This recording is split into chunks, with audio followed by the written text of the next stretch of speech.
Olá, pessoal! Tudo bem com vocês? Hoje nós vamos falar sobre os materiais elétricos que nós vamos empregar então para fazer as nossas instalações. Vamos dar uma olhada? Então, maravilha! Temos como entender os projetos e temos como fazer os nossos projetos com o conhecimento correto. Super legal! Mas agora está faltando uma nova etapa. E essa nova etapa é justamente o recheio das informações necessárias para nós fazermos então o preenchimento do nosso projeto elétrico. No entanto, você percebeu que todas as ligações que nós fizemos no quadro, na teoria, são de fato o que se implementa na prática, ou pelo menos é o que deveria ser implementado. Mas além disso, nós temos que conhecer quais são os materiais que são empregados. Então, pessoal, o primeiro material que nós vamos conhecer são os nossos condutores. Eles são feitos de quê? Eles têm seções nominais diferentes. Por quê? Então, pessoal, para carregarmos energia elétrica ao longo das nossas instalações, nós precisamos de um meio que seja altamente condutor, ou seja, que tem uma resistividade à passagem de corrente elétrica baixa, certo? Em geral, os elementos que possuem resistividade baixa são metais. E é por isso que a maior parte dos condutores que nós utilizamos são feitos dos mais variados metais. Materiais como cobre, alumínio, latão, dentre muitos outros, todos esses materiais são utilizados para oferecer um caminho para a corrente elétrica. E uma corrente elétrica só pode circular em um circuito se tiver uma diferença de potencial entre os extremos desse circuito. Mas ok, vamos conhecer um pouco sobre os condutores. Os condutores são feitos de materiais metálicos, como você já sabe, normalmente de cobre ou de alumínio, porém existem diversos outros.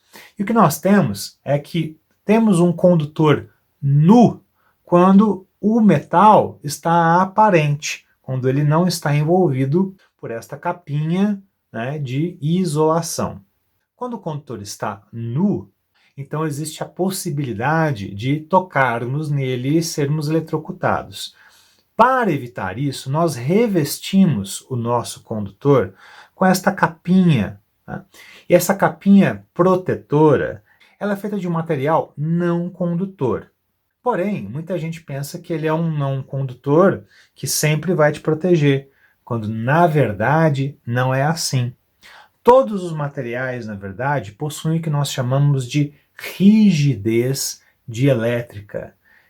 Isso só quer dizer que se você colocar um campo elétrico muito alto aqui em cima, esse material vai ionizar-se, tá? E vai passar a deixar os elétrons que estão passando só aqui por dentro dele passarem para fora também.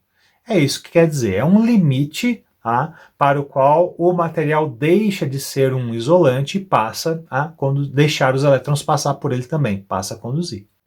Bom, primeiramente, muitas pessoas chamam os condutores de fios e de cabos, tentando se referir à mesma coisa, quando na verdade é importante conhecer a terminologia.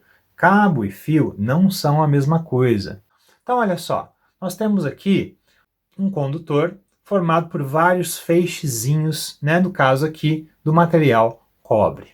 Só um desses condutorzinhos aqui é o que nós chamamos de fio. Então é só lembrar do fio de cabelo. Ele pode ser fininho, ou ele pode ser até, na verdade, olha só, bem grosso, na verdade, né? Então, ó, por meio de trefilação, você pega um desses caras aqui, um deles que é um fio, tá? Um grossão, você vai esticando, amassando, torcendo, você transforma ele num fininho desse daqui. Tudo que importa é quando for um só, seja grosso, seja fino, é o que nós chamamos de fio, tudo bem? Quando são vários fios, nós temos então um cabo. Mas existe uma vantagem quando nós fazemos um cabo ao invés de um fio, que é a flexibilidade. Um cabo é formado por vários fios fininhos, e isso torna ele bastante flexível. Bom, então esses condutores vão oferecer uma passagem para a corrente elétrica. Então, há um monte de elétron passando de um lado para o outro. Tudo bem? Se a energia for contínua, então a gente fala corrente contínua, só significa que os elétrons vão passar sempre de um lado para o outro, no mesmo sentido, né? Desde que haja, claro, uma diferença de potencial entre os extremos dos condutores. Se a energia é alternada, ou seja, corrente alternada, isso quer dizer que a corrente vai ficar invertendo de sentido o tempo todo. Então ela está indo para cá, depois ela vai para cá, depois ela vai para cá, depois ela vai para cá, e ela repete esse ciclo uma determinada quantidade de vezes por segundo, que é o que a gente chama de frequência da rede aí, no caso do Brasil, 60 Hz, ou seja, 60 ciclos por segundo, logo 60 vezes por segundo, não é? E é só isso que quer dizer. E toda vez que uma corrente elétrica passa por um condutor, ela aquece esse condutor. Tenho certeza que você já percebeu isso. Então, dependendo da intensidade dessa corrente elétrica, nós temos que escolher condutores de uma seção nominal diferente, apropriada. É claro que a seção nominal, que é a espessura, né, do nosso cabo ou do nosso fio, do nosso condutor, vai influenciar no preço desse condutor. Então, claro, quanto mais espesso, mais caro. Então é importante escolher sabiamente qual é a seção nominal do nosso condutor para cada um dos circuitos que nós criamos nos nossos tópicos passados. Então, pessoal, você já sabe, a seção nominal de um determinado condutor está ligado com a corrente que vai passar por ele, porque uma corrente vai passar e vai aquecer. E se um condutor for fino demais, ele vai esquentar muito, e o que vai acontecer é que essa capinha protetora aqui, que é a isolação dele, vai derreter, tá? E ele vai ficar nu, e fios nus podem se tocar, causar curtos-circuitos que vão poder gerar incêndios. Nós temos diversas seções nominais padronizadas no mercado. Eu tenho alguns condutores aqui, eu quero te mostrar a diferença entre eles, tudo bem? Esse daqui que a gente estava usando como exemplo, ele é a seção nominal 1,5, tudo bem? Esse daqui, ele é normalmente utilizado em circuitos de iluminação. Esse daqui é o de 2,5 milímetros quadrados. Ele normalmente é utilizado em circuitos de tomadas de uso geral. Dá para ver a diferença entre os dois? Esse daqui é o de 4 milímetros quadrados. Porém, nós temos vários outros, como você pode ver aí na listinha. Eu vou tentar mostrar alguns para vocês. Esse daqui é o de 35 milímetros quadrados. Esse daqui é o de 90 milímetros quadrados. E esse daqui, olha só, é o de 240 milímetros quadrados. Dá uma olhada neles. Então, todas essas seções nominais diferentes são utilizadas em partes diferentes da instalação elétrica, tudo bem? Normalmente essas seções mais baixas são circuitos terminais e essas seções mais altas são circuitos de alimentação, são aqueles circuitos que levam a energia desde lá do medidor até o seu quadro de distribuição principal. Por eles, por exemplo, vai passar toda a corrente consumida, logo toda a potência fornecida, tudo bem? Para todos os aparelhos que vão ser ligados na sua instalação elétrica, sejam eles quais forem. Lembra-se que o ramal de entrada é único? Bom, se ele vai ser único e você tem que fornecer uma potência muito alta, logo uma corrente muito alta para a sua instalação, você precisa de seções nominais bem grandes. Bom, pessoal, então gostaria de comentar com vocês do que são feitos esses condutores. A maior parte deles são feitos de dois metais, que são o cobre ou o alumínio, tudo bem? O cobre, que tem o símbolo químico Cu, que todo mundo faz piadinha, mas na verdade o nome dele é cuprum, tudo bem? Ele é um metal extremamente importante para a história humana. Para você ter uma ideia, ele tem um período histórico com o nome dele, que é o Calcolítico, que quer dizer literalmente idade do cobre.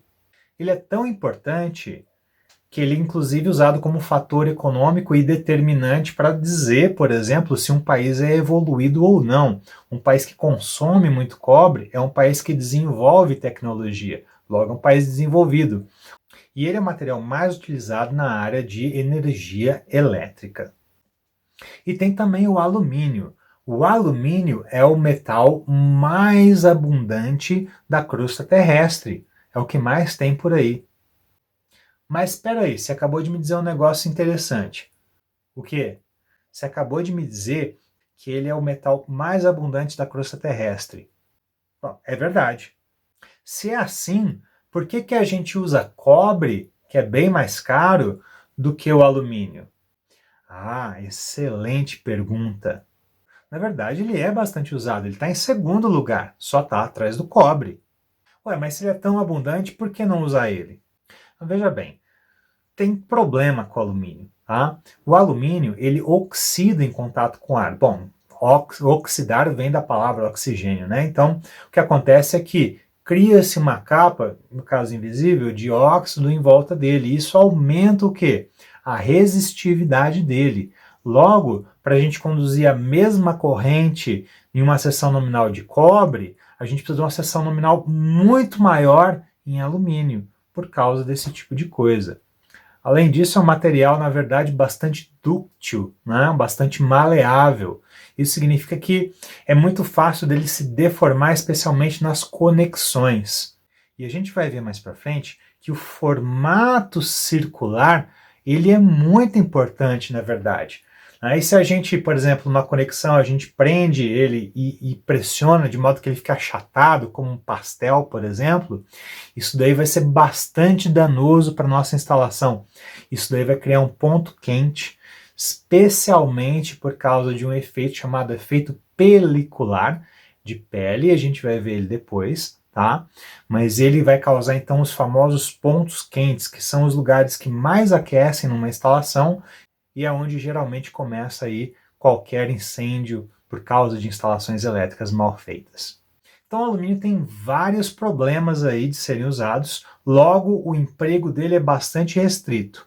Enquanto o cobre pode ser aplicado em qualquer instalação elétrica, o alumínio só pode ser usado em uma instalação bem específica, que é o seguinte: tem que ter manutenção especializada constantemente. Bom, mas e aí? Como é que faz para a gente saber qual é a seção nominal que a gente vai escolher? Muito bem, para isso nós temos métodos de dimensionamento. Nós vamos estudar dois deles, tudo bem? Os dois estão previstos na norma NBR 5410, que é o da capacidade de corrente ou ampacidade, tá? E pela queda de tensão admissível, tudo bem? E a partir deles, nós vamos escolher então qual é a seção nominal para as nossas fases, para o neutro e para a proteção. Bom, pessoal, por hoje é isso. Espero que você tenha aprendido um pouquinho mais sobre os materiais utilizados em instalações elétricas. Te agradeço aí por estar comigo até agora e até a próxima. Tchau, tchau.